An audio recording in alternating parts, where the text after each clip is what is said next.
नमस्कार, मैं हूं मृत्युंजय सांडिल और आप देख रहे हैं द मिथिलांचल न्यूज। हमारा खास कार्यक्रम खास मुलाकात में आज हम आपको मिलाने जा रहे हैं फॉरबिसगंज नगर परिषद से चेयरमैन पद की प्रत्याशी निक्की निरंजन से। और सबसे बड़ी बात यहां पर यह है, ये किसी परिचय की मोहताज नहीं। एक समय में कहा जाता था इस क्षेत्र में कि ऊपर भगवान है और नीचे अलख बाबू। जी हाँ, डॉक्टर अलख निरंजन फॉरबिसगंज के प्रसिद्ध चिकित्सक, हजारों लोगों के लिए भगवान, उनकी परपोती। स्वागत है निक्की जी। जी धन्यवाद।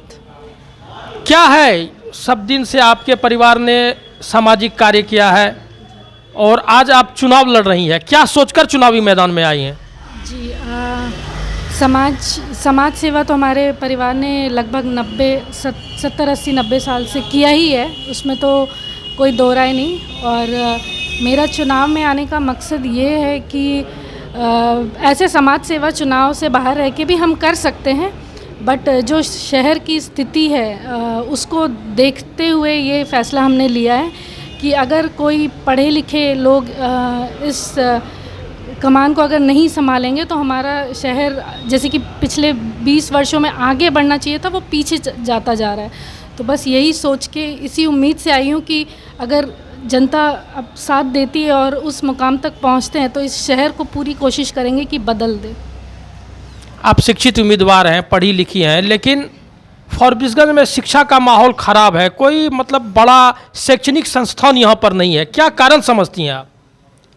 जी, कारण तो मुझे लगता है कि भ्रष्टाचार ही है, जिसकी वजह से यहाँ पे कुछ भी नहीं आया कभी भी। ना तो शिक्षा आगे बढ़ा, ना तो स्वास्थ्य में कुछ है। और आप अगर सड़कें भी देख लें तो हर जगह समस्या है, हर एक क्षेत्र में समस्या है यहाँ पे। तो शिक्षा, अगर जब तक लोग शिक्षित नहीं होंगे तब तक उस सोच नहीं पाएंगे कि उनको करना किस तरीके से, चीज़ों को आगे बढ़ाना है। तो उसके लिए आपका एक शिक्षित होना बहुत, मेरे हिसाब से बहुत ज़रूरी है किसी भी चीज़ को आगे बढ़ाने के लिए। फॉरबिसगंज में सदर रोड में जल जमाव की बहुत बड़ी समस्या है और सदर रोड को फॉरबिसगंज का दिल कहा जाता है। क्या कहेंगे, क्या खास कारण है कि वहाँ पर लगातार वर्षों से जल जमाव हो रहा है और किसी का ध्यान नहीं जा रहा है, हालांकि वादे बहुत हुए हैं? जी, कारण तो ये है कि नाले तो बना दिए गए पर नाले का निकासी है नहीं। तो जब तक निकासी नहीं होगा तब तक पानी तो ठहरा ही रहेगा। तो उसको जब तक आप पानी की निकासी के लिए काम नहीं कीजिएगा तो जल जमाव की समस्या हमेशा ही रहेगी। तो इस पे लोगों को, जिनको करना, जो पिछले 20 वर्षों से जिन्होंने काम करने का दावा किया कि हमने किया अपने शहर में काम, तो उनको ये सोचना चाहिए था।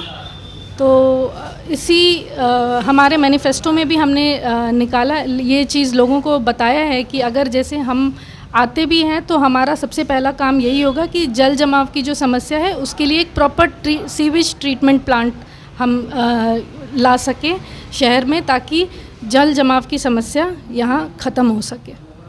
जाम, खास करके सुभाष चौक हो, सदर रोड हो, जाम एक बहुत बड़ा समस्या है फॉरबिसगंज के लिए। क्या कहेंगे, क्या कारण है? जाम का कारण एक तो सड़कें छोटी है और अतिक्रमण है हर जगह, तो जिससे हम भाग नहीं सकते, क्योंकि ये सच है और हमें इसको एक्सेप्ट करना पड़ेगा। और उसकी वजह से जाम है। प्रॉपर मैनेजमेंट नहीं है कि अगर आप वन वे भी करते हैं तो आपको समझ ही नहीं है कि कैसे वन वे को पूरी तरीके से लागू किया जाए। तो इसलिए जब तक रोड का चौड़ीकरण नहीं होगा तब तक जाम की समस्या से हमें छुटकारा नहीं मिलेगा।